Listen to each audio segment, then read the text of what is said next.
नमस्कार, मैं हूं संजय शर्मा। आप देख रहे हैं 4 PM न्यूज नेटवर्क। संडे का दिन है। आप लोग बेसब्री के साथ राजीव नारायण जी की भविष्यवाणियों का इंतजार करते हैं। हमेशा की तरह मैं पहले कह दूं कि मेरा ज्योतिष में रुचि है, इसलिए मैं ये प्रोग्राम करता हूं। आपकी ज्योतिष में रुचि हो तो ये कार्यक्रम देखिए। राजीव जी पेशे से इंजीनियर हैं, लेकिन सालों से अध्यात्म की दुनिया में आ गए हैं। राजीव जी ने आज बहुत गजब भविष्यवाणी करी है। 16 मार्च के प्रोग्राम में उन्होंने पहले कह दिया था कि कोई बहुत बड़ा युद्ध हो सकता है, आतंकवाद की घटना हो सकती है। एक के बाद एक कई भविष्यवाणी सही हुई। उन्होंने कहा, पहले कहा था कि भूकंप के योग हैं, भूकंप आया। उसके बाद उन्होंने कहा था कुंभ के मेले से पहले कहा था कि कुंभ मेले में गलत तिथि होगा। गलत तिथि के बाद मेला शुरू हो रहा है, इसमें अग्नि का कांड होंगे, भगदड़ मचेगी। वो बातें सही। और हैरानी की बात, पिछले 16 मार्च के प्रोग्राम में उन्होंने कहा था कि कोई बहुत बड़ी आतंकी घटना होगी जो युद्ध जैसे हालात में बदल सकती है। इसी संवत्सर में ये जो साल आपका शुरू हुआ, एक और डेंजरस इवेंट होने जा रही है। वो डेंजरस इवेंट ये है संजय जी कि इसी दिन 29 मार्च को शनि अपनी 2.5 साल की जो राशि का कुंभ राशि में जो उसका प्रवेश था उसको खत्म करके मीन राशि में प्रवेश करने जा रहा है। और शनि जो है रात को 9:41 पर दर्शकों राशि परिवर्तन करेगा। थेफ्ट्स और अन्य crime, terrorist attacks, cyber attacks, online financial frauds, crime बढ़ेंगे। Total harmony, brotherhood and peace of the world will be disturb. बात सही होगी। पहलगाम में एक बड़ा हमला हुआ, हमारे पर्यटकों को, हमारे देशवासियों की निर्मम हत्या कर दी गई। और उसके बाद पूरे देश में खराब हालात पैदा करने की कुछ लोगों ने कोशिश करी। जो पाकिस्तान के ISI के लोग चाहते थे, वो भारत के कुछ लोग करना चाहते हैं। हिंदू मुसलमान के बीच दीवार खड़ा करना चाहते हैं। ये वो समय है कि जब देश के हर व्यक्ति को सामने आना चाहिए, या मैसेज करना चाहिए कि पहली बार ऐसा हुआ कि कश्मीर के मुसलमान इस आतंकवाद के खिलाफ खड़े हुए। देश के बड़े से बड़े मुसलमान ने काली पट्टी पहनकर नमाज पढ़ी कि हम आतंकवाद के खिलाफ हैं, हम उन लोगों के खिलाफ हैं जिन्होंने मासूमों को मारा। ये एक अद्भुत पहल थी। लेकिन देश में कुछ इस तरह के नाकारा लोग हैं, भाजपा सांसद निशिकांत दुबे की तरह, जो कलमा पढ़ने और जो हिंसक बातों की बात कर रहे हैं। हालांकि इसके बाद देश में लोगों का जो गुस्सा उगल रहा है, कह रहे हैं कि ये राजनीति बंद करो, देश के टुकड़े मत कराओ, हिंदू मुसलमान को यहाँ प्यार से रहने दो। ये तमाम बातें हैं। और आज की भविष्यवाणी ने राजीव जी ने धमाल कर दिया है। इस युद्ध के बाद मोदी की कुर्सी को कैसे खतरा है, ये सब कुछ बातें इस इंटरव्यू में, इस बातचीत में। चैनल को सब्सक्राइब करिए, ज्वाइन करिए। चलते हैं राजीव नारायण जी के पास। 4 PM न्यूज नेटवर्क में स्वागत है राजीव नारायण जी आपका। और आपको हाथ जोड़ के करबद्ध प्रणाम प्रणाम। भाई गजब के आदमी हैं आप। आपने मुझसे कुछ महीने पहले हमारे प्रोग्राम में कहा कि भूकंप का योग है। भूकंप आ गया 1 हफ्ते के अंदर।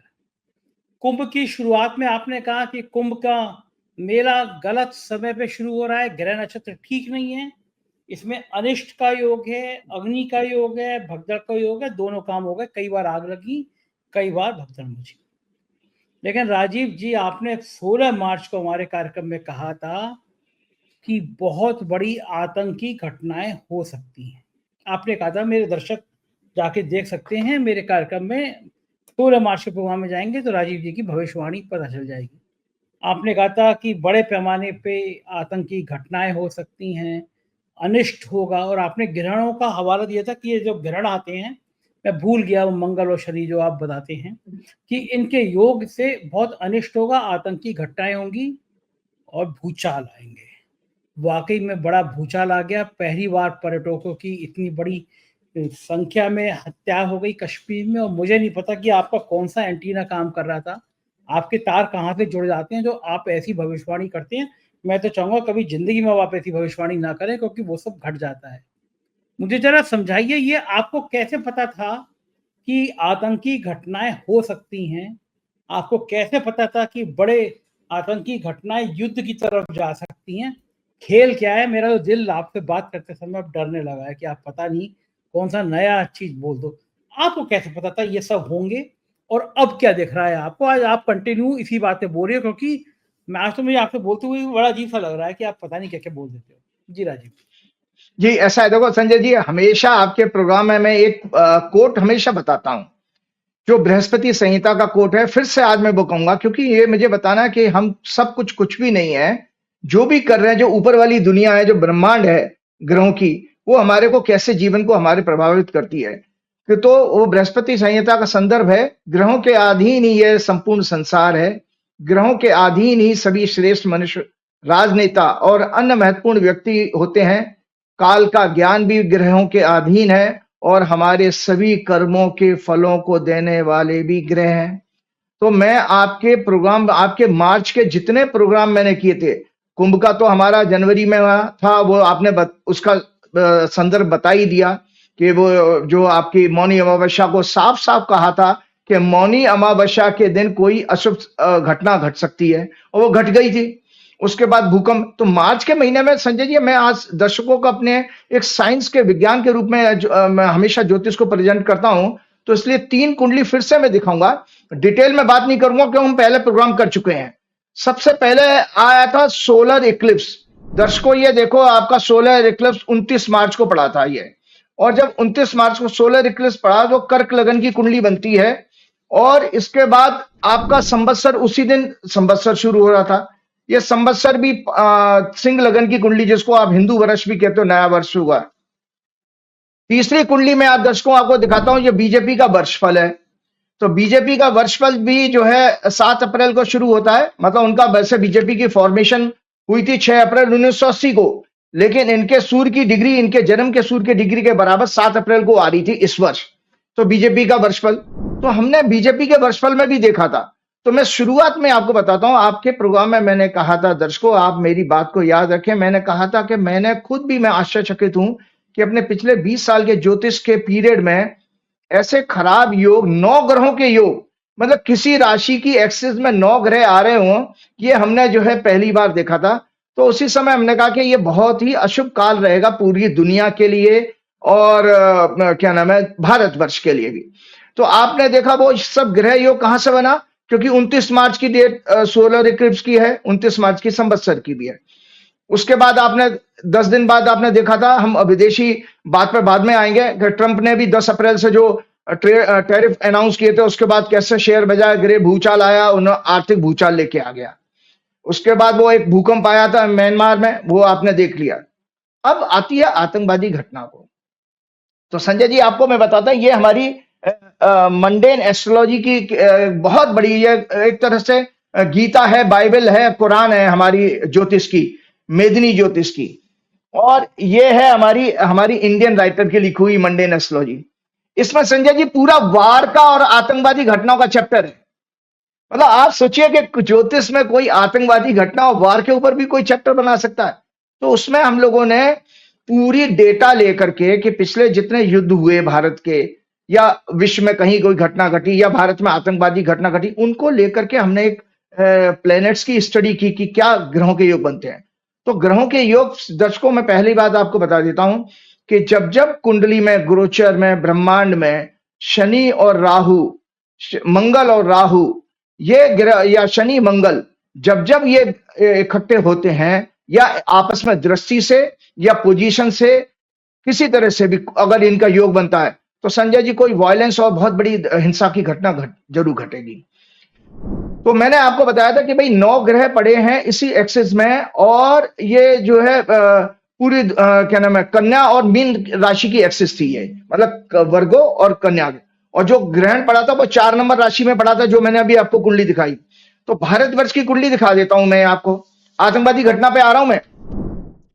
दर्शकों ये देखो भारतवर्ष की कुंडली है, और भारतवर्ष की कुंडली में जो सूर्य ग्रहण पड़ा था वो 4 नंबर राशि में शुरू हुआ था। तो 4 नंबर राशि तीसरा घर है, और तीसरा घर होता पड़ोसी देश, पड़ोसी देश।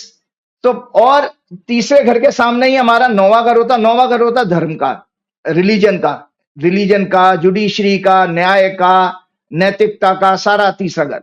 तो आप देखें कि उस कुंडली में क्या हुआ कि आपका पड़ोसी देशों से के प्रभाव से कोई एक घटना घटी। इसमें निश्चित रूप से मैं आज आपके चैनल पर बहुत अच्छी बात कहने वाला हूं कि बीइंग ए जो एस्ट्रोलॉजर, मैं सीधा इसमें कनेक्शन पड़ोसी देश का देखता हूं। मैं कोई जांच एजेंसी का एक्सपर्ट तो हूं नहीं, या ना मुझे कोई इसकी जानकारी है, लेकिन ज्योतिषी आधार पर कह देता हूं कि ये 100% नहीं 1000% हमारे नेबर कंट्री की बदमाशी थी, क्योंकि वो तीसरा घर हमारा नेबरिंग कंट्री का होता है। और साथ में तो फिर मैंने ये कहा कि भाई देखिए, मैंने अपने प्रोग्राम में कहा था मंडेन एस्ट्रोलॉजी के क्लासिक बुक बृहद संहिता जो अभी दिखाई थी, कि उसका एक सिद्धांत बताया था आप लोगों के यहाँ, कि अगर एक माह में 2 ग्रहण पड़े या एक पक्ष में 2 ग्रहण पड़े, पक्ष कहते हैं शुक्ल पक्ष या कृष्ण पक्ष, 15 दिन के होते हैं और महीना 30 दिन का हो गया।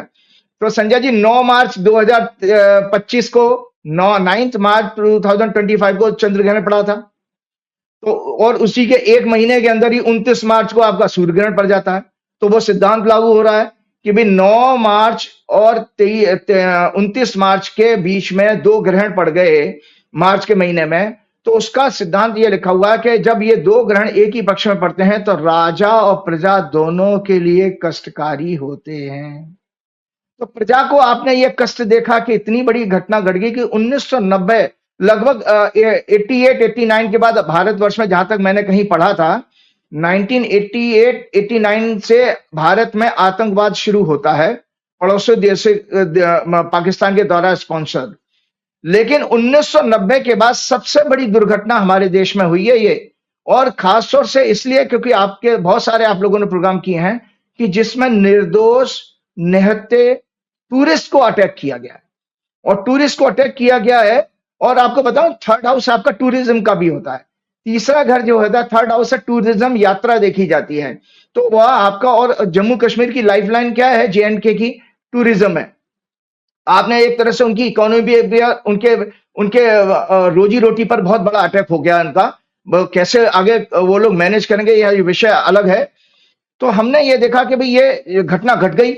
अब मैंने इसी प्रोग्राम में कहा था कि वर्तमान सरकार के संबंध पड़ोसी देशों से अत्यंत खराब होंगे। ये बीजेपी की कुंडली में दिखाते हुए बता रहा हूं कि बीजेपी की कुंडली का जब मैंने वर्षफल बताया था, तो मैंने इसमें लिखा है कि 30 मार्च के प्रोग्राम में भाजपा का वर्षफल मैंने डिस्कस करते हुए कहा था कि इनका नया वर्ष 7 अप्रैल 2025 को धनु लग्न में शुरू हुआ। लग्नेश जुपिटर 10वें घर में है, वर्ष का स्वामी शनि है जो चौथे घर में उच्च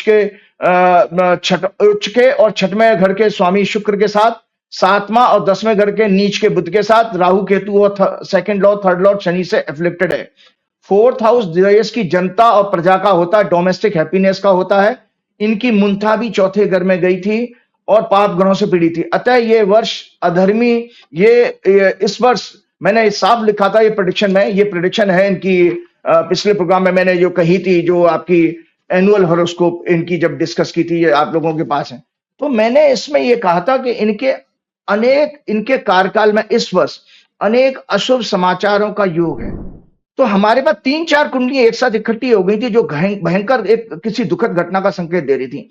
संवत्सर की कुंडली, आपकी सोलर इक्लिप्स की कुंडली और भाजपा की वर्षफल की कुंडली साफ साफ बता रही थी। और भाजपा की कुंडली में इतना ही नहीं, मैं आने वाले समय भी बताता हूं कि तीसरा घर सहयोगियों का होता है, ये सहयोगियों से भी झगड़ा होगा इनका। और चौथा घर अपने लोगों का होता है, मतलब पार्टी के साथ भी होगा, और जिसकी आइडियोलॉजी है, मतलब संघ है, उसके साथ भी झगड़ा होगा। और तीसरे घर का मतलब है भाजपा के इस शासन काल में मैं आप लोगों को एक बहुत बड़ी चौंकाने वाली बात बता रहा हूं कि पड़ोसी देशों से संबंध बद से बदतर होंगे। आप देख चुके हैं कि बांग्लादेश के प्रधानमंत्री के साथ में अभी इनकी मीटिंग हुई थी, तो उन्होंने कितना कड़ा रुख अपनाया था बांग्लादेश के प्रधानमंत्री ने। तो हमारे साथ ये लगातार हुआ।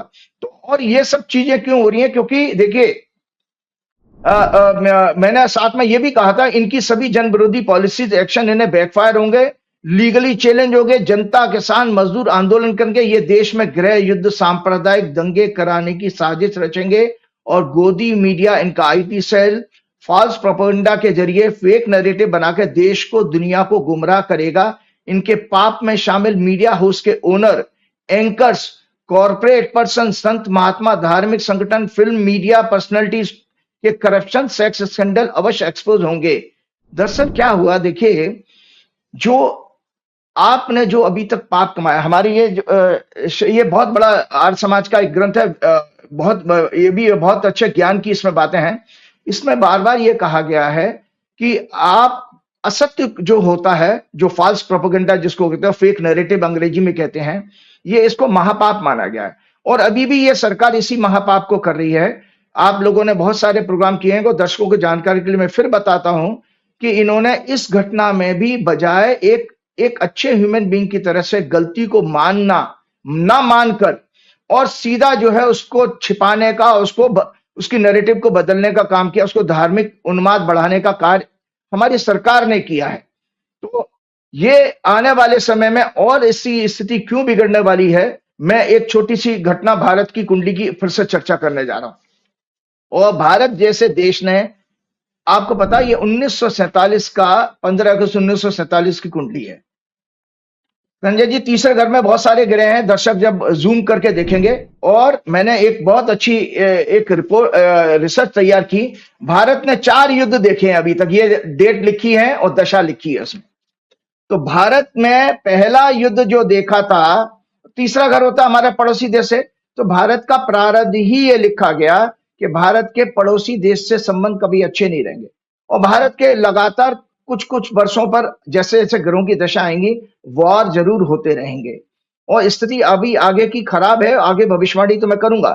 लेकिन पिछली बार मैं बताता हूं, जैसे पहला बार भारत को झेलना पड़ा था 22 अक्टूबर 1947 को हुआ है। ये देखिए, मैं आज दर्शकों एक रिसर्च में लेकर के आया हूं। ये कुंडली थी 22 अक्टूबर 1947 की, जब पाकिस्तान के साथ आपका वॉर हुआ था। पाकिस्तान की जो जब हमको आजादी मिल गई थी दर्शकों, तो पाकिस्तान ने कुछ कश्मीरी ट्राइबल्स के साथ मिलकर के पाकिस्तानी सेना ने जम्मू कश्मीर पे कब्जा करने की कोशिश की। तो उस दौरान जम्मू कश्मीर के महाराजा ने भारत सरकार से मदद मांगी। तब नेहरू जी ने एयरलिफ्ट कराकर सैनिक भेजे और वहां पर उन लोगों को खदेड़ा। तब जाकर के उसी पीरियड में जम्मू कश्मीर के महाराजा ने जो है कश्मीर का विलय करने का हमारे यहाँ डिसीजन लिया था 1947-48। तो ये पहला बार की डेट थी 22 अक्टूबर 1947। तो उस समय की ये कुंडली है। इसके साथ दूसरा बार आपने देखा, ये 3 सितंबर 1965 को हुआ है वॉर। ये 3 सितंबर 1965 की कुंडली है, 65 की। और उसके बाद चौथा बार संजय जी ये हुआ है आपका 3 दिसंबर 1971 का। ये भारत के साथ वॉर दिखा रहा हूं। और इसके बाद ये वॉर होता है कारगिल वॉर। कारगिल का जो वॉर हुआ था 3 मई 1999 को। और साथ में ये भारत का जो वॉर हुआ है, एक वॉर और देखा भारत ने 20 अक्टूबर 1962 को। यह चाइना के साथ वॉर हुआ है 20 अक्टूबर 1962 को। तो ये सब मैंने रिसर्च इसलिए की थी कि जब जब इन सारे युद्ध में मैंने देखा, हमारा मेदिनी ज्योतिष की जो बुक्स मैंने दिखाई है उसमें 7वां घर वॉर का माना गया है और 3rd हाउस पड़ोसी का होता है। और शनि मंगल और राहु केतु का मैंने रोल हमेशा देखा है इसमें। ये मैंने दर्शकों आपको पहले ही बता दिया। तो इन सारे वॉर में आप देखेंगे जो कुंडलियां मैंने दिखाई हैं, मैंने सब में देखी है। इसमें 1962 के वॉर में भी तीसरा घर एफ्लिक्टेड था। मतलब इस कुंडली का तीसरा घर मतलब पड़ोसी देश से झगड़ा होने वाला है। इसके बाद आप देखिए 47 में भी तीसरा घर एफ्लिक्टेड था। ये दर्शकों देखो कैसी कॉमन रिसर्च हमने की है। 3rd हाउस मतलब पड़ोसी मुल्क। और इसके बाद कारगिल वॉर में भी 3rd हाउस एफ्लिक्टेड है, मैंने लिखा हुआ है, ये कुंडली आप देख सकते हैं साथ। इसके साथ मैंने 71 की वॉर में भी लिखा कि ये देखिए 3rd हाउस एफ्लिक्टेड है पाप ग्रह से। और फिर इसके बाद 65 की वॉर में भी ये 3rd हाउस एफ्लिक्टेड है। और दर्शकों, तो हमने एक कॉमन पॉइंट क्या निकल के आया कि अपार्ट फ्रॉम ग्रह शनि मंगल राहु केतु, ये इनका इन्वॉल्वमेंट, और सूर्य और चंद्रमा जरूर, क्योंकि चंद्रमा हमारा मन का कारक है, सूर्य हमारा रूलर होता है। चाहे वो पाकिस्तान का प्रधानमंत्री हो, प्रेसिडेंट हो, या इंडिया का मतलब ये भी पीड़ित जरूर होंगे। तो भारतवर्ष की कुंडली को जो मैंने अभी आप लोगों को दिखाया, उस कुंडली में आप देखिए कि लगातार तीसरे घर में इतने सारे ग्रह हैं और तीसरे घर का बार बार कनेक्शन आ रहा है इसमें युद्ध में। तो मैं दर्शकों आपकी जानकारी के लिए बताता हूं एक चीज और मैंने इसमें देखी थी अभी आपके ये, भारतवर्ष की कुंडली में आप देखो कि जो तीसरे घर में अभी वर्तमान में भारतवर्ष की दशा जो चल रही है संजय जी, सूर्य में चंद्रमा में सूर्य की दशा शुरू हो गई है। मैंने आपके प्रोग्राम में कहा था कि पिछले प्रोग्राम में कहा था कि सितंबर 1st वीक से भारत की चंद्रमा की 10 वर्ष की महादशा खत्म होके 7 वर्ष की मंगल की दशा शुरू हो जाएगी, जो कि मंगल इनके दूसरे घर में फाइनेंस के हाउस में भारत की कुंडली में बैठा। तो जो अभी वर्तमान में दशा चल रही है वो चंद्रमा में सूर्य की है। तो दर्शकों आप देखो, फिर से देखिए कि चंद्रमा और सूर्य तीसरे घर में बैठे हैं, और तीसरा घर मैंने अभी आपको रिपीटेडली बताया पड़ोसी देश का है। तो पड़ोसी देश से घटना घटने के, और ये अभी अभी अप्रैल के महीने से ही शुरू हुआ है इनकी दशा, इसकी सूर्य की दशा, चंद्रमा में सूर्य का अंतर जो है जस्ट अभी अप्रैल के फर्स्ट वीक से, और ये घटना घटी है आपके सामने। तो और ये दशा अभी आपके सितंबर के 6 सितंबर तक रहने वाली है। तो अभी भी हालात बहुत अच्छे नहीं है। ये हालात एस्केलेट होंगे, बढ़ेंगे, और एक युद्ध की तरफ घटना बढ़ने वाली है आगे वाले समय में। ये बहुत बड़े नुकसान की, क्योंकि देखिए जब एंगर बढ़ता है, पब्लिक के सेंटिमेंट्स हमारे देश में भी काफी बढ़ गए हैं, सरकार को संभालना मुश्किल हो जाएगा अपने लोगों को। इसी तरह उनके यहाँ भी मामला काफी वोलाटाइल हो रहा है, क्योंकि आपने उनके पानी बंद करने की और जाने क्या क्या आपने किया। उन्होंने भी कुछ अपने रिवर्ट जो है एक्शन लिए हैं। उन्होंने आपकी एयर स्पेस को बंद कर दिया। आपको पता है पिछली जब बालाकोट वाला स्ट्राइक हुआ था तो एयर स्पेस बंद किया था, तो हमारी एयरलाइंस को 700 करोड़ का नुकसान हुआ था, 700 करोड़ का नुकसान हो गया था, क्योंकि इनको लंबा रूट लेके जाना पड़ रहा था। तो दर्शकों में एक और मैंने रिसर्च की कि ये जिस दिन घटना घटी थी 22 अप्रैल 2025 को, और मेरे एक पत्रकार मित्र ने मुझे टाइमिंग भेजी, बोले भाई साहब जो मीडिया में टाइम आया है कि 1:50 पर दोपहर में पहली गोली की आवाज आई है। तो मैंने उसमें कहा कि दर्शकों, जो आपको पता ही कि जैसी हमारी आदत है कि हम उसमें ग्रह गणना देख लेते हैं। तो ये पहलगांव में आतंकवादी हमला टूरिस्टों पर हुआ, उसकी मैंने कुंडली बनाई है। ये 22 अप्रैल 2025 को दोपहर के 1:50 की ये कुंडली सिंह लगन की कुंडली बनी है। और इसमें आप देखिए जितनी मैंने आपको कुंडली दिखाई थी युद्ध की, उन सभी कुंडली में मंगल और शनि का रोल आता है, और चंद्रमा जो है पीड़ित आता है। सारी कुंडलियों में चंद्रमा पीड़ित आता है। जैसे एक चीज और आपको बता दो, पिछले भविष्यवाणी में लेके जाता हूं कि जब मौनी अमावस्या के दिन भी क्या नाम है आपका चंद्रमा पीड़ित था। अमावस्या का मतलब है चंद्रमा और सूर्य एक साथ होंगे। तो उस दौरान भी आपका ये दुर्घटना घटी। फिर रेलवे का स्टैम्पेड हुआ था, आपको जो भगदड़ में लोग मारे गए थे, उस दिन भी चंद्रमा पीड़ित था। और 22 अप्रैल को भी चंद्रमा पीड़ित था मंगल से, और मंगल जो है कर्क राशि में अभी गोचर कर रहा है। भारत की कुंडली में मंगल अभी भी इसी राशि में है, 3rd हाउस एक्टिवेटेड है। और 12वां घर, 7वां घर, 8वां घर, 8वां घर हमारा, और 12वां घर ये हमारा छद्म युद्ध के होते हैं, जैसे आतंकवादी घटनाओं के छद्म युद्ध कहते हैं इसको, और प्रॉक्सी वार जिसको कहा जाता है अंग्रेजी में। और 7th हाउस डायरेक्ट वार का होता है। तो डायरेक्ट वार होने का सिचुएशन तैयार हो रहा है अगले महीने से। अभी स्थिति बहुत अच्छी नहीं है। तो ये पहलगांव की घटना जो घटी है, उस समय सिंह लगन उदय हो रहा था। केतु दूसरे घर में था, मंगल 6वें घर में जो झगड़े का और दुर्घटना का होता है, मंगल 12वें घर में था, और 8वें घर में शनि, राहु, शुक्र और बुध थे। ये 8वां घर होता छद्म युद्ध का। इसीलिए ये आतंकवादी घटना का पूरा परफेक्ट इसमें ग्रह योग बना हुआ था। ये जो मैंने प्रेडिक्शन 16 मार्च को आपके प्रोग्राम में पहले ही कर दी थी। इसी संवत्सर में ये जो साल आपका शुरू हुआ, एक और डेंजरस इवेंट होने जा रही है। वो डेंजरस इवेंट ये है संजय जी कि इसी दिन 29 मार्च को शनि अपनी 2.5 साल की जो राशि का कुंभ राशि में जो उसका प्रवेश था, उसको खत्म करके मीन राशि में प्रवेश करने जा रहा है। और शनि जो है रात को 9:41 पर दर्शकों राशि परिवर्तन करेगा।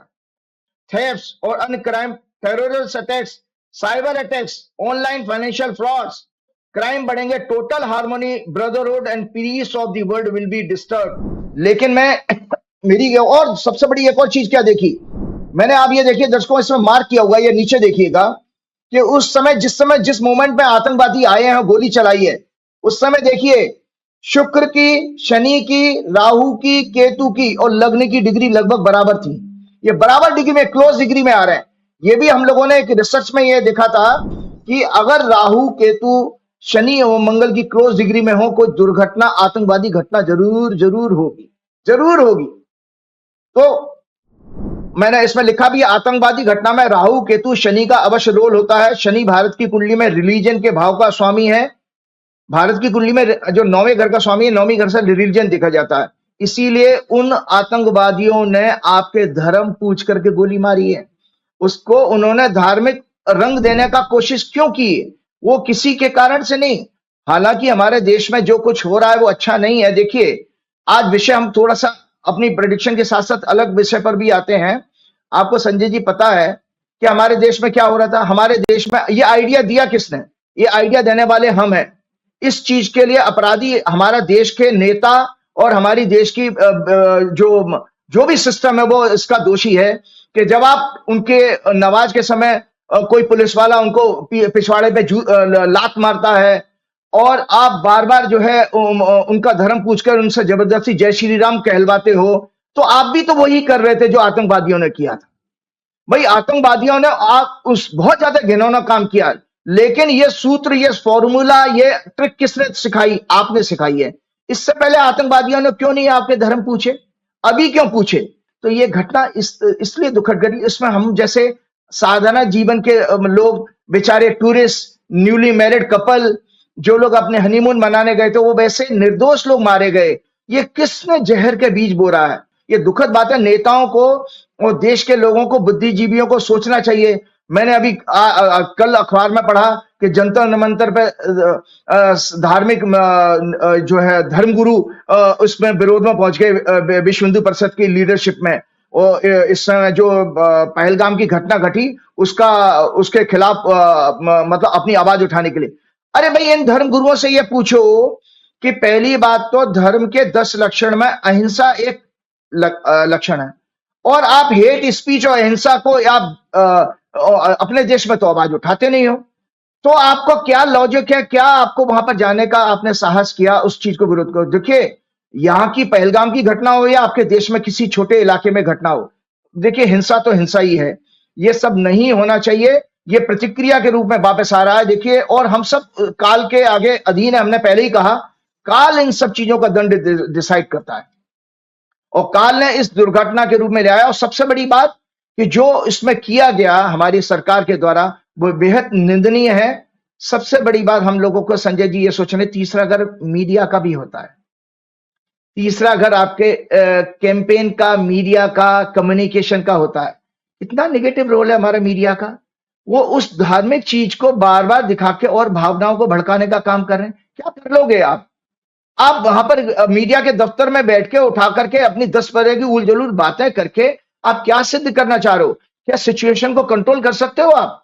और जाओ, इन लोगों को भेज दो उनको बॉर्डर पे, और जाओ करके आओ। देखा भी तो हमने किसी प्रोग्राम में कि किस तरह से गोदी मीडिया की एक पत्रकार चित्रा त्रिपाठी को वहां पर बुरी तरह से वो गुस्से में आ गई थी। उसको इतना उसके खिलाफ नारे लगे थे वहां पर। तो ये हमारी सरकार ने भी जो चूक हुई है, आपको पता है कर्तव्य जो हमारे 10वें घर से 9th हाउस से हमारे ड्यूटीज देखी जाती हैं। तो बीजेपी की कुंडली को मैं आज फिर आपके प्रोग्राम में फिर से दिखाने जा रहा हूं कि ये भाजपा की कुंडली है। दर्शकों, ये भाजपा की जन्म की कुंडली है, और भाजपा की कुंडली में 9वां घर चूंकि पीड़ित है, इसलिए कर्तव्य पालन में भाजपा कभी भी अच्छा रोल अदा नहीं कर सकती। ये निश्चित है, क्योंकि मैंने हमेशा इनसे आपके प्रोग्राम में कहा कि मैंने 2 साल से लगभग प्रत्येक प्रोग्राम में कहा कि बीजेपी की कुंडली में फेक न्यूज, प्रोपेगेंडा का योग है। ये जितने भी प्रकार के अनैतिक, अधर्मी कार्य जैसे हिंसा, निंदा, फीमेल एक्सप्लॉयटेशन, संविधान का अपमान, देश की साख कमजोर करना, लोगों पर सत्ता के द्वारा अत्याचार, चुनावी हेराफेरी, कालाधन, भ्रष्टाचार, विदेशों में मनी लॉन्ड्रिंग के द्वारा स्टॉक मार्केट में पैसे का यूज, कम्युनल राइट्स कराना, भेदभाव, घृणा के द्वारा समाज को बांटना, इनकी कुंडली में योग है। इनके हॉरोस्कोप में कपट योग है, क्योंकि लग्नेश और बुद्धि के कारक बुध हेवीली एफ्लिक्टेड है राहु केतु के साथ। शनि वक्री मंगल से पीड़ित है, और मंगल 6वें घर का स्वामी है। इनकी कुंडली में गुरु चंडाल योग भी है, क्योंकि देव गुरु बृहस्पति वक्री हैं और राहु केतु से पीड़ित है, और बृहस्पति धर्म का प्रतीक है, सनातन धर्म का प्रतीक। गुरु वक्री मंगल के कारण इनकी कुंडली में धार्मिक उन्माद का भी योग है। धर्म के पाखंड को तोड़ मरोड़ कर ये लोग किसी भी हद तक गिर सकते हैं। ये मैं सब अपने पुराने प्रोग्राम में कह चुका हूं। इनकी कुंडली में घोर पापों के प्रचार प्रसारण का योग है, क्योंकि 3rd हाउस में जो मैंने ग्रह दिखाए, ये प्रचार प्रसारण का, कैंपेन का। तो लगातार इनका, इसीलिए अभी आप देखिए कि बजाय किसी ने इसकी अकाउंटेबिलिटी फिक्स होती, कोई इस्तीफा देता, किसी के ऊपर जांच बैठती, किसी के ऊपर कार्रवाई होती, वो सब छोड़ करके आप एक नैरेटिव चलाने लगे और एक पिक्चर दिखा करके एक लड़की बैठी है, उसकी डेड बॉडी उसके बराबर में उसके हस्बैंड की बैठी है, उसको लेकर के आप फैला रहे हैं। कितनी दुखद बात है। साथ में मैंने कहा था, इनकी कुंडली में घोर पापों के प्रचार प्रसारण का योग है। वेदों के अनुसार फेक न्यूज प्रोपेगेंडा यानी असत्य को महापाप माना गया है। वेद कहते हैं कि सार्वजनिक जीवन में भी सभी झगड़ों संघर्षों का मूल कारण असत्य भ्रम का प्रचार है। बीजेपी की आईटी सेल एंड गोदी मीडिया ये राक्षसी आतंकवादी गैंग है जो फेक न्यूज नैरेटिव के प्रोपेगेंडा से देश में सरकार के every front, economy, law and order, foreign policy के फेलियर्स को छिपाने के लिए देश की जनता का अटेंशन डाइवर्ट करके, सोसाइटी को डिवाइड करके समाज में अनरेस्ट फैलाने का 2014 से काम कर रहे हैं। मैंने अपने कई प्रोग्राम में बताया था कि बीजेपी के हॉरोस्कोप के 10वें भाव में सूर्य जो बैठा है, इनके सूर्य को के दशा में इनको सत्ता मिली थी। सूर्य इनका मृत्यु भाव की डिग्री में है। अगर ये किसी व्यक्ति विशेष की कुंडली होती तो मैं कहता था भैया तेरी डेथ हो जाएगी सूर्य की महादशा में। तो सूर्य प्रशासन का एडमिनिस्ट्रेटिव का मशीनरी और एडमिनिस्ट्रेटिव एक्शन का भी सिग्निफिकेटर है। इसीलिए आप ये देखिए किसी इनकी कोई पॉलिसी में साउंड जो है जन कल्याण की भावना नहीं दिखाई देगी। हर जगह मैनिपुलेशन दिखाई देगा। तो ये जो कि टॉप लीडरशिप, गवर्नेंस और पॉलिसीज को रिप्रेजेंट करता है, मृत्यु भाव की डिग्री में है, जिसका अर्थ है कि पार्टी देश को कभी भी सकारात्मक दिशा में ले जाकर सफल नहीं बना सकती और सदैव सरकार चलाने में फेलियर साबित होगी। ये मैं भाजपा की कुंडली के दोबारा आपको दिखा रहा, मैंने साफ साफ लिखा भी है, दर्शकों इसमें लिखा मृत्यु भाव की डिग्री में है सूर्य। तो ये सब चीजें जो घटना घटी और उसके बाद का भी जो आप परिणाम देख रहे हैं वो लगातार आप इस तरह के दिख रहे हैं। मैं जल्दी से कुछ बातें मैंने नोट की थी कि एक जब जो आपके यहाँ नैरेटिव फैलाई जा रही है तो मेरे को दर्शकों को एजुकेट करना है सत्य बताने के लिए। देखो मीडिया तो आपको सत्य बताएगा नहीं और सत्य बचाने वाले लोग संजय जी बहुत थोड़े से लोग हैं देश में। मैंने जब बीजेपी की कुंडली दर्शकों आपके सामने जो दिखाई है उसका वर्किंग का मैं एक थोड़ा सा इतिहास आपको दिखाता हूं कि कितनी आतंकवादी घटनाएं, और ये सब न्यूज़पेपर की रिपोर्ट है, कितनी आतंकवादी घटनाएं लोगों को कष्ट हुए हैं। और उससे लोग चिंतन करें कि ये जो लोग कहते हैं, जैसे हमारे मोदी जी कहते हैं कि भाई क्या उन्होंने बात कही थी कि घर में घुस के मारूंगा, क्या बात और वो कह रहे थे कि पृथ्वी के दूसरे छोर तक। अरे भाई ये 2014 में जब आए थे तो संजय जी ये कह के आए थे कि हम हेमराज का सर काट के लाएंगे, लेकिन हेमराज का सर तो भैया अभी तक नहीं आया। उसके परिवार वाले तो अभी भी वेट कर रहे हैं मोदी जी का, नहीं आया ना। तो आपको मैं जानकारी बता दें, बीजेपी के शासन में 1990 के बाद कश्मीरी पंडितों का पलायन 1990 से शुरू हुआ है, जब बीजेपी मुफ्ती मोहम्मद की सरकार में शामिल थी। 1990 से शुरू हुआ। जल्दी से बताओ, 21 मार्च 2000 को 36 सिखों की हत्या हुई है। बीजेपी का शासन था 2 अगस्त, बीजेपी का अटल जी का शासन था 21 मार्च 2000 को 36 सिखों की हत्या हुई। 2 अगस्त 2000 को 21 तीर्थयात्रियों की हत्या हुई। 20 जुलाई 2001 को 15 लोगों की हत्या हुई। 1 अक्टूबर 2001 को 36 लोगों की हत्या हुई। 30 मार्च 2002 को 7 लोग रघुनाथ मंदिर पर हमले में मरे। 6 अगस्त 2002 को 6 अमरनाथ यात्रियों की हत्या हुई। 23 नवंबर 2002 को 19 लोगों की हत्या हुई। 24 नवंबर 2002 को 13 लोगों की हत्या रघुनाथ मंदिर में फिर अटैक हुआ है। 23 मार्च 2003 को 24 कश्मीरी पंडितों की हत्या हुई। 22 जुलाई 2003 को 6 वैष्णो देवी तीर्थ यात्रियों की हत्या हुई। 10 जुलाई 2017 को 7 अमरनाथ यात्रियों की हत्या हुई। 9 जून 2024 को 10 तीर्थ यात्रियों की हत्या हुई। 13 मई 2022 को 4 तीर्थ यात्रियों की हत्या हुई। और अब ये आपकी पहलगाम वाली घटना, ये मैं रेफरेंस बता रहा हूं 23 अप्रैल 2025 के टाइम्स ऑफ इंडिया का मैंने रेफरेंस दिया है। ये मेरी अपने तरफ से बनगढ़ंत बातें हैं, दर्शक जाके चेक कर सकते हैं 23 अप्रैल 2025 का। तो मैं बात करता हूं मोदी जी की। मोदी जी ने अभी ये जो बात कही उसकी क्या नाम है, तो मोदी जी के देखिए हालत उस तरह की है। हम देखते हैं कि ये बिहार चले गए थे मोदी जी। मोदी जी मूल रूप से, जहां तक मैं उनकी साइकोलॉजी समझता हूं, एक डरपोक किस्म के इंसान हैं।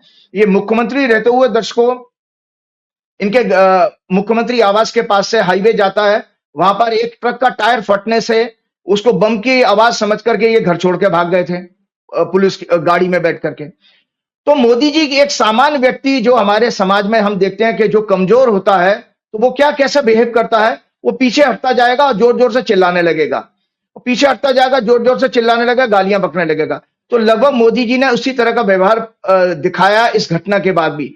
आप देश में, देश की राजधानी में रह करके आप जब ट्रंप से बात कर सकते हैं, वो तो आपका नवाज शरीफ तो आपके मौसी के भाई हैं, आप कहा करते थे मौसी के भाई हैं, क्योंकि नवाज शरीफ को तो आपने हेमराज के सर काटने वाली सरकार को माफ करके उनको अपने शपथ ग्रहण समारोह में भी मोदी जी ने बुलाया था।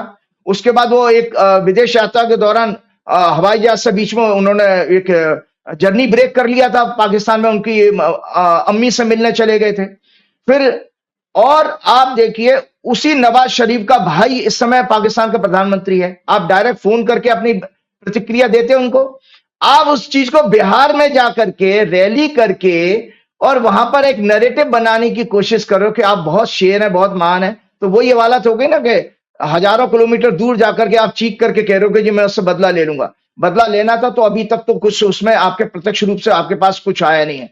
तो मैं जल्दी से बताता हूं कि मोदी जी अभी तक क्यों इसमें हमारे इतने इस देश के लिए, देश की जनता के लिए अशुभ साबित हो रहे हैं। वर्तमान भाजपा नेता मोदी शाह इस देश के लिए, देश की जनता के लिए अत्यंत अशुभ, इनऑस्पिशियस है और विपदा है, सफरिंग है। इसका हम सभी को आकलन पुनः करना चाहिए। 26 मई 2014 को सत्ता संभाली, सिर्फ 2-3 दिन में दिल्ली में भयंकर तूफान आया, 100 से ज्यादा पेड़ उखड़ गए, 15-20 लोग मरे। जून के फर्स्ट वीक में कैबिनेट मिनिस्टर की गोपीनाथ मुंडे की अचानक मृत्यु, पार्टी दफ्तर में शव लाया गया। शकुन शास्त्र के अनुसार पेड़ों का उखड़ना, तूफान आना एक अशुभ संकेत माना गया है, जिसका मॉडर्न इंटरप्रिटेशन सिस्टम फेलियर होता है। Constitution, constitutional offices, judiciary, election commission, law enforcement agency, bureaucracy, finance, economy, media etcetera etcetera और का ध्वस्त होना माना गया है। देश में खुशहाली, सामाजिक सौहार्द का बर्बाद होने का संकेत है। हरा भरा पेड़ संपन्नता, समृद्धि, खुशहाली, रक्षा, सौहार्द का प्रतीक माना गया है। संस्थापक फाउंडर नेताओं का राजनीतिक जीवन समाप्त कर दिया गया। जेटली, सुषमा, मनोहर पर्रिकर, अनंत कुमार, सुशील मोदी जैसे कई दिग्गज नेताओं की समय से पहले मृत्यु हुई। नोटबंदी में सैकड़ों लोग मरे। जल्दबाजी में जीएसटी कानून लाकर unorganise sector, MSME sector, manufacturing sector के बिजनेस ध्वस्त हो गए, खत्म हो गए। कृषि कानून के विरोध में कड़ी सर्दी, गर्मी, बरसात में किसानों ने 1 साल से ज्यादा आंदोलन किया। 700 से ज्यादा किसान शहीद हुए। किसानों को रोकने के लिए सड़क पर कीलें गाड़ी आपने। स्टूडेंट्स, महिलाओं, अल्पसंख्यकों, गरीब, आदिवासी, दलितों के लिए आप मनुष्य साबित हुए। मीडिया, प्रेस की फ्रीडम को ध्वस्त करके गुलाम बनाया। या देश की जनता के साथ एक प्रकार का देशद्रोह है, क्योंकि डेमोक्रेसी में जनता को सरकार से प्रश्न पूछने और सत्य जानने के लिए मीडिया का सहयोग आवश्यक है। मैं चाहता हूं कि कांग्रेस पार्टी और दूसरे विपक्ष के लोगों को मीडिया की वो क्लिपिंग 9/11 की घटना के समय दिखानी चाहिए कि उस समय मीडिया कितना एक्टिव था, कैसे मीडिया अपने सारे कैमरे लेकर घटना स्थल पर पहुंच जाता था। आज कहां है वो मीडिया? दर्शकों को सत्य बताना चाहिए, आज की युवा पीढ़ी को सत्य बताना चाहिए कि कांग्रेस के कार्यकाल में मीडिया कैसे काम करता था। लाखों लोग कोविड में मारे गए, हजारों लोग अचानक लॉकडाउन अनाउंस करने से बेरोजगार हो गए।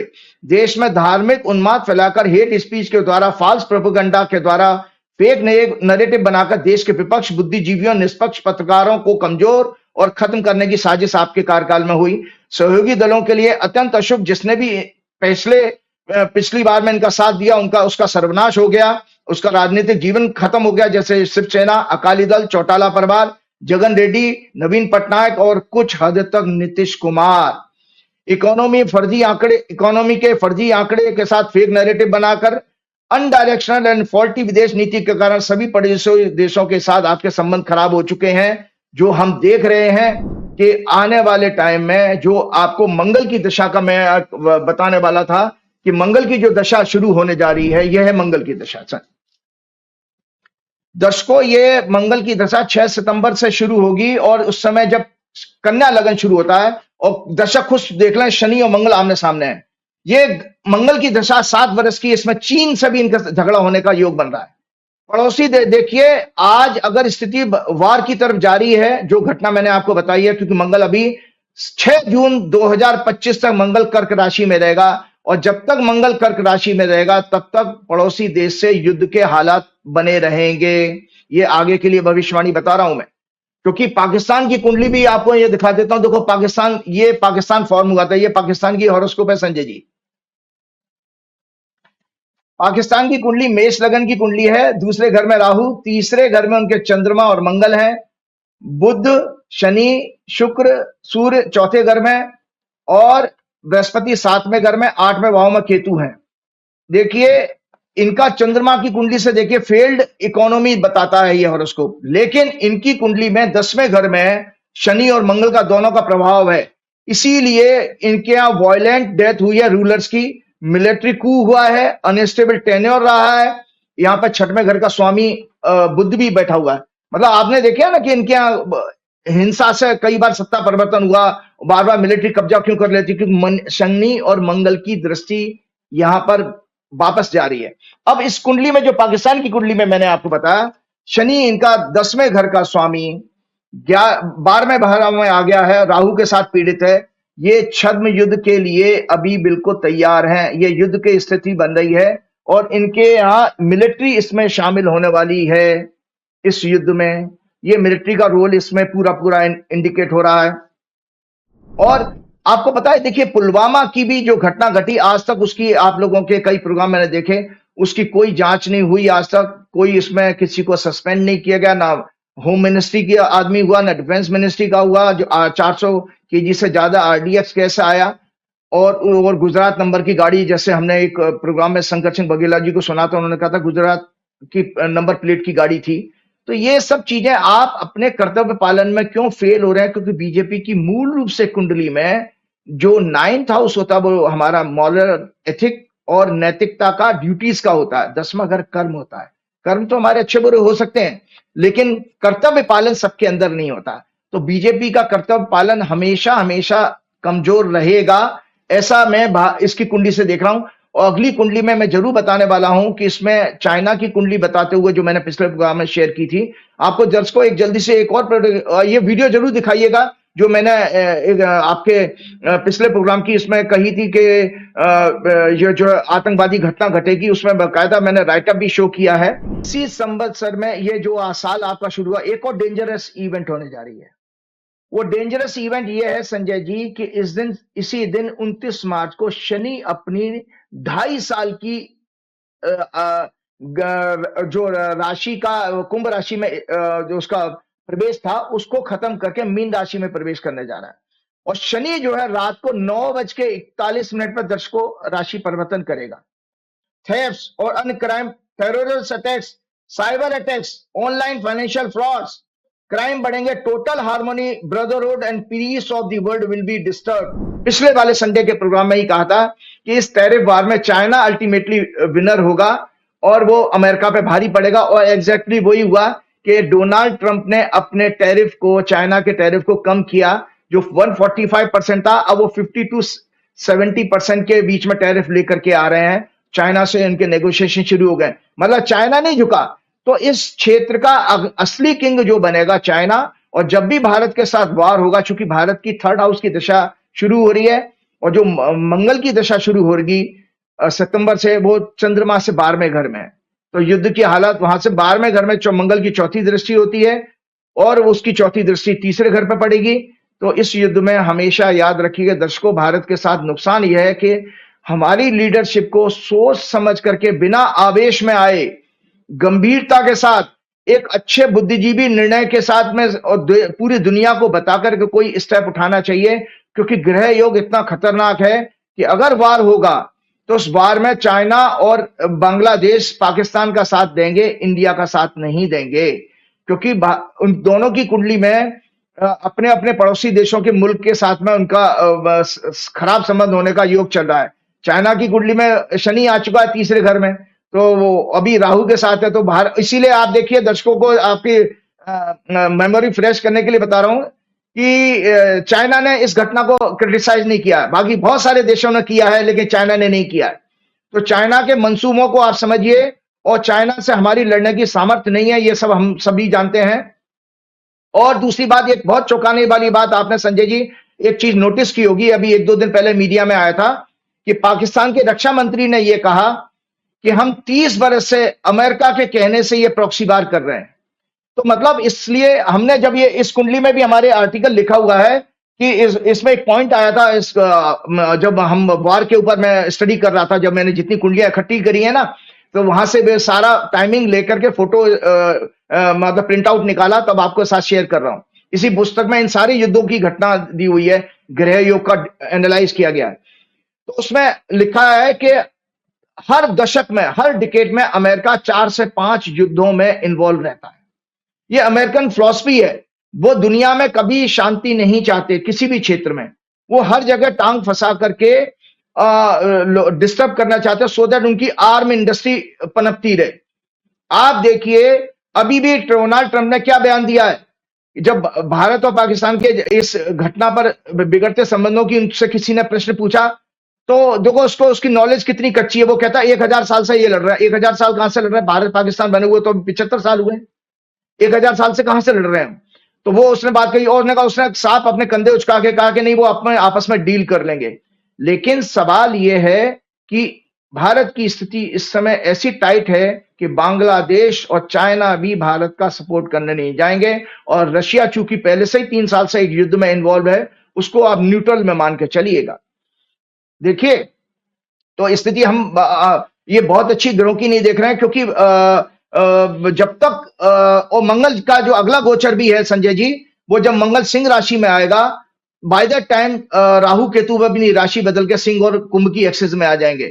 तो कुंभ में मंगल के साथ केतु होगा, भारत में ग्रह, ये भारत के लिए लगातार समय पूरे दिसंबर तक का बहुत खराब समय है। तो हमको इन स्थितियों में मोदी जी का फीचर क्या है? मोदी जी मैंने आपको बार बार कहा था कि ये घटना भी देखिए, कोई अगर नैतिकता वाला प्रधानमंत्री होता तो अभी इस्तीफा दे देता अपने सिस्टम फेलियर के कारण। भाई इसमें सिस्टम फेलियर हुआ है। आपकी सूचना तंत्र कुछ काम नहीं किया। कितने आपने, कम से कम हम पूरे देश को गुजरात की उस महिला से सबक प्रेरणा लेनी चाहिए जिसने उस केंद्रीय मंत्री पाटिल को सरेआम पब्लिक के सामने कहा कि हमारे टैक्स के पैसे से आप लोग मौज उठाते हो, अपनी सिक्योरिटी आप रखते हो, आप हमारे टैक्स के पैसे का हमारी सुरक्षा के लिए कोई इंतजाम नहीं था आपका। वहां पर एक सिपाही तक नहीं था। आज वहां पर एक और जो हरियाणा का जो लेफ्टिनेंट जनरल मरा था, उसकी बहन ने भी वहां आपके हरियाणा के सीएम को यह कहा था कि मेरा भाई 1.5 घंटे तक तड़पता रहा, कोई मेडिकल एड नहीं थी। तो अब आप बताइए कि आपने लगभग 7 लाख से ज्यादा आपके पास मिलिट्री, पैरामिलिट्री और अन्य फोर्सेज हैं, लेकिन कोई भी वहां पर एक सिपाही तक नहीं था। कितना बड़ा चूक है।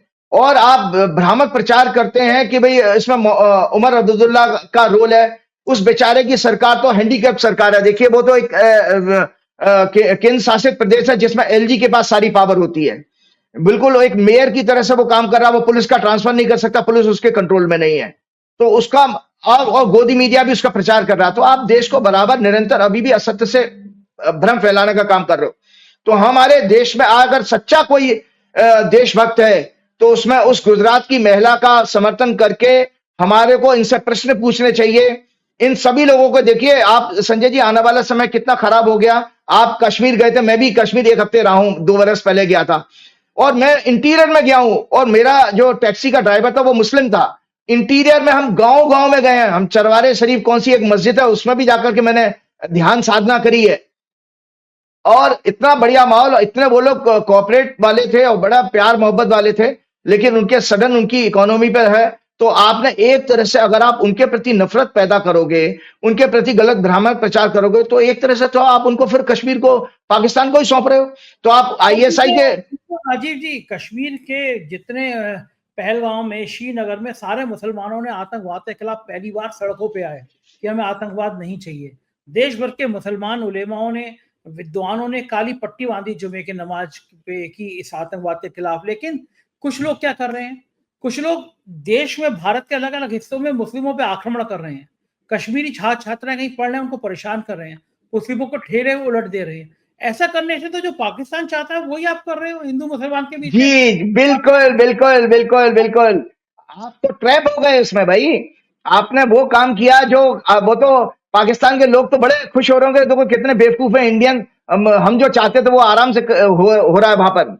एक छोटी सी घटना से आपने इतना बड़ा कर दिया। लेकिन याद रखिए, सभी धर्मों में हिंसा को महापाप और धर्म के विपरीत अधर्म माना गया। गीता में जब भगवान ने कहा कि सभी प्राणियों में मेरा अंश है और मैंने जाति व वर्ण कर्मों के आधार पर बनाए हैं, वार जो है हमेशा याद रखिएगा कभी किसी को फायदा नहीं पहुंचाए। वार वार में कोई जीतता नहीं है, कोई जीतता नहीं, केवल मानवता हारती है, केवल मानवता हारती है। आप देख रहे हैं ना, 3 साल से युद्ध हो रहा है। आप यूक्रेन के सामने रशिया के सामने यूक्रेन कुछ नहीं है, लेकिन यूक्रेन पर अभी भी वो कब्जा नहीं कर पाया, उसको जेलेंस्की को नहीं हटा पाया। हजारों लोग मर गए। इजराइल और हमास की लड़ाई के बीच में 60,000 से ज्यादा लोग मर गए। आप इस तरह की चीजें चाहते हो क्या? धार्मिक उन्माद फैला के देश में इस तरह के, इसमें पाकिस्तान और इंडिया का नुकसान नहीं हुआ, हम सब कॉमन सिटीजन मर जाएंगे, बर्बाद हो जाएंगे, हमारी पीढ़ियां खत्म हो जाएंगी इस हिंसा में। इसको तो विद्वानी के साथ देखिए। अच्छा राजा वो होता है जिसकी डिप्लोमेसी पावरफुल होती है, वो किस तरह से उसको पाकिस्तान को घेर करके पूरी दुनिया में बदनाम कर सकता है। अभी आपके पास अगर हमारा ये आचरण रहा देश में कश्मीरियों के खिलाफ या मुसलमानों के खिलाफ आचरण करने वाला, तो आप सोचिए हमारी दुनिया में हम सभी देशों से सिंपैथी खो बैठेंगे। आपको मैंने पहले ही बता दिया, ग्रहों के कारण चीन और बांग्लादेश आपका साथ नहीं देगा, आप खतरे में हैं। अमेरिका इतना दूर से आकर के कंधे उचका के कह देगा सॉरी आई कांट हेल्प, वो डोनाल्ड ट्रंप तो ये कह देगा। आप किसके पास जाओगे मदद मांगने के लिए? कौन है आपके साथ में? सो गंभीरता से इन सब चीजों को सोचना चाहिए। देखो यूनाइटेड नेशन के the charter of UN said the war originate in the minds of man and these must be eradicated from mind.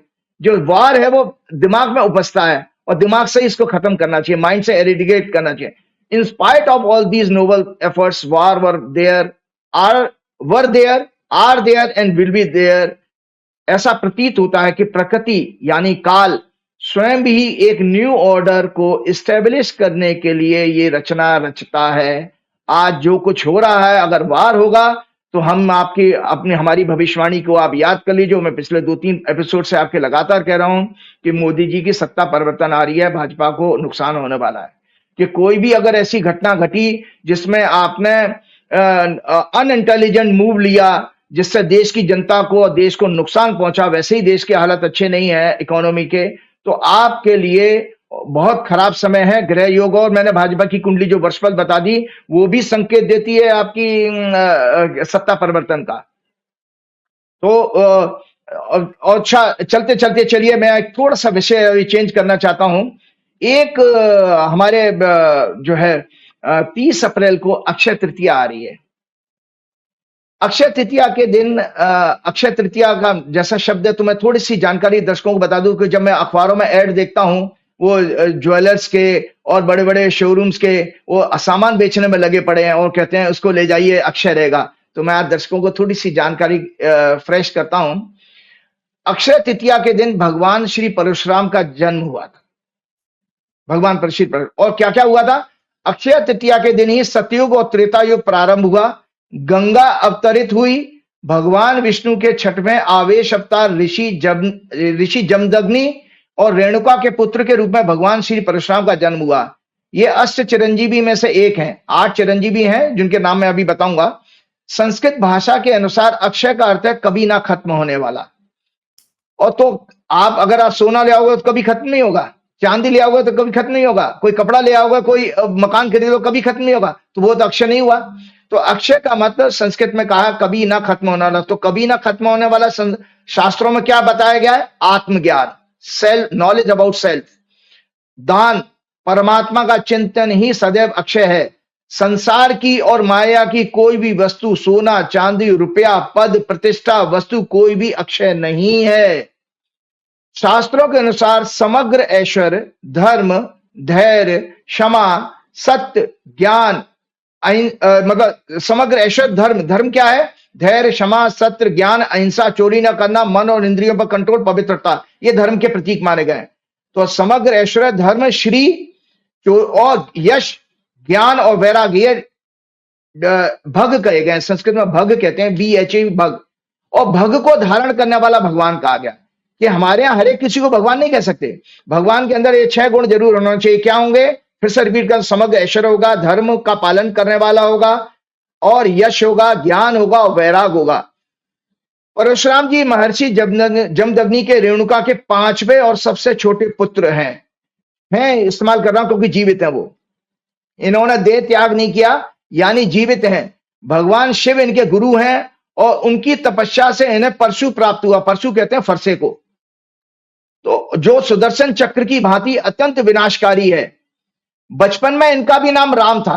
आपको पता है इनका ओरिजिनल नाम, बचपन में इनका भी नाम राम था, श्री राम की तरह से। परंतु परशु यानी फरसा धारण करने के कारण इनका नाम परशुराम पड़ा। भाई जैसे भगवान के विष्णु सुदर्शन चक्र लेते हैं, इनके पास हमेशा फरसा देखेंगे, परशु देखेंगे। तो भगवान भोलेनाथ से तपस्या के बाद इनको जो फरसा प्राप्त हुआ था, परशु जिसको कहते हैं, उसको धारण करने की वजह से इनका नाम परशुराम पड़ा। इन्होंने 21 बार अहंकारी दुष्ट राजाओं का पृथ्वी पर से नाश किया था और उनकी भूमि जीत करके, देखिए सोशल समाज सेवा कितनी बड़ी करी थी परशुराम जी ने।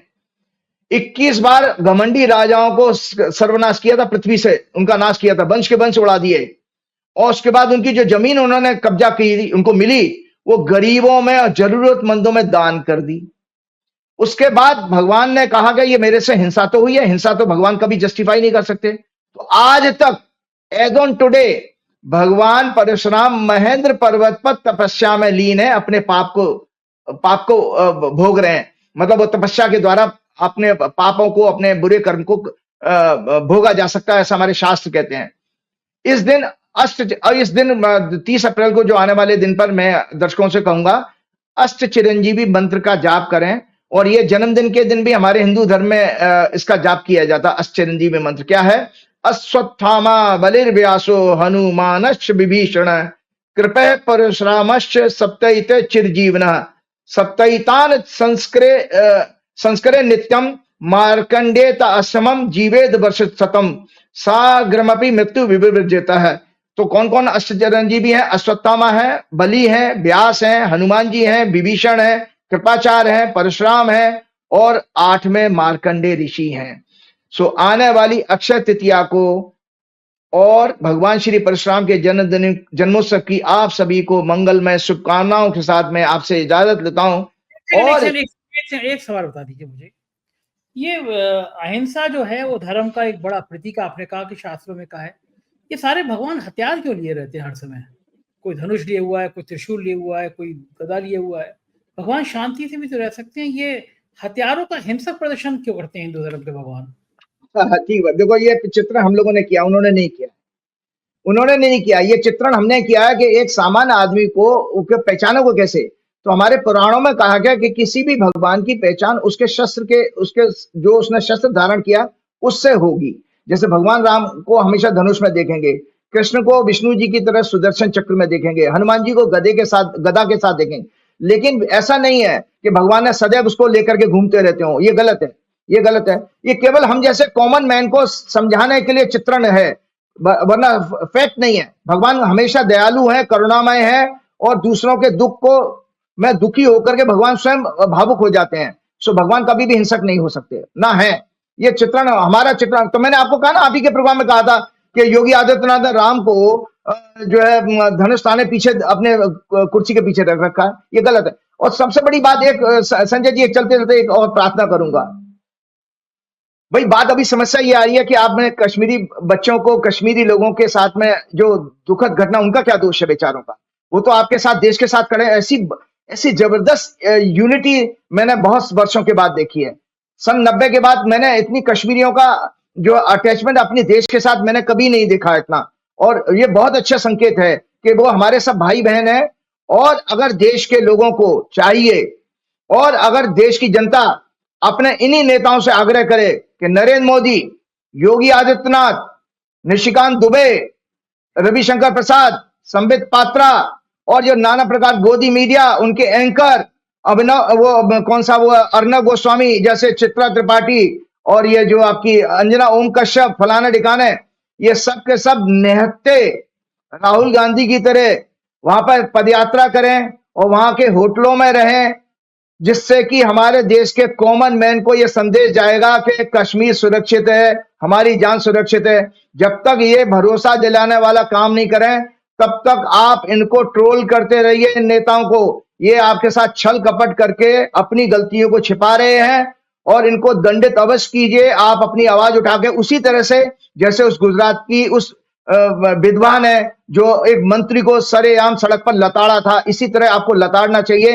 ये टोटल फेलियर है इंटेलिजेंस का यहाँ पर 7 लाख सैनिक हैं, आप उसके बावजूद भी आप कुछ नहीं कर रहे। और दूसरा आपने देखिए उल्टा, दरअसल मोदी जी और अमित शाह बनिया हैं, और बनिया को हमेशा होता है कि वो थोड़ा खर्चों में कटौती करने की आदत होती है। अगर जैसे कोई अगर उनका सैनिक भी पहुंचेगा, अरे यार क्या करो तुम पुराने जूते पहन लो ना, वो नए जूतों के सैंक्शन लेने को इतने पैसे खर्च होंगे। आपको जानकारी होना चाहिए, 1,80,000 मैंने कहीं रिपोर्ट में पढ़ा, 1,80,000 मिलिट्री में वैकेंसी है। कोई जनरल बहुत बुरी तरह से दहाड़ रहे थे चैनल पर, 1,80,000 वैकेंसी है इस समय। आपने 4 साल की अग्निवीर कमजोर योजना ला करके देश के बच्चों का फौज के साथ लगाव ही नहीं होगा। 4 साल में क्या आपकी फीलिंग डेवलप होगी, अपनी देशभक्ति कहां आएगी? ऐसे शॉर्ट टर्म के कैरियर के लिए फिर कोई अपनी सोच क्यों पैदा करेगा? तो इस तरह की जो गलत पॉलिसी है, इसने हमारी देश की सेना को बहुत कमजोर कर दिया है।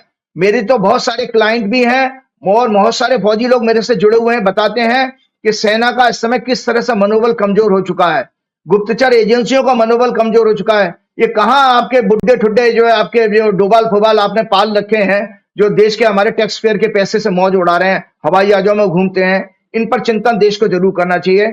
श्री गुरुचरण सरोज रज निज मन मुकुर सुधार, वर्ण रघुवर विमल जसु जो दायक फलचार। बुद्धिहीन तनु जान के सुमरो पवन कुमार, बल बुद्धि विद्या देव मऊ हरऊ कलेश कार। जय श्री राम, जय। बहुत बहुत शुक्रिया राजीव जी। ये थे राजीव नारायण जी, और मुझे यकीन है कि ये बातें आपको पसंद आई होगी। आपने देखा होगा किस तरह से वो बोल्ड तरीके से आपको समझा रहे थे। कैसी लगी बातचीत मुझे बताइएगा जरूर, क्या आप उनकी बातों से सहमत हैं या असहमत हैं, लिखिएगा जरूर। शुक्रिया, थैंक यू।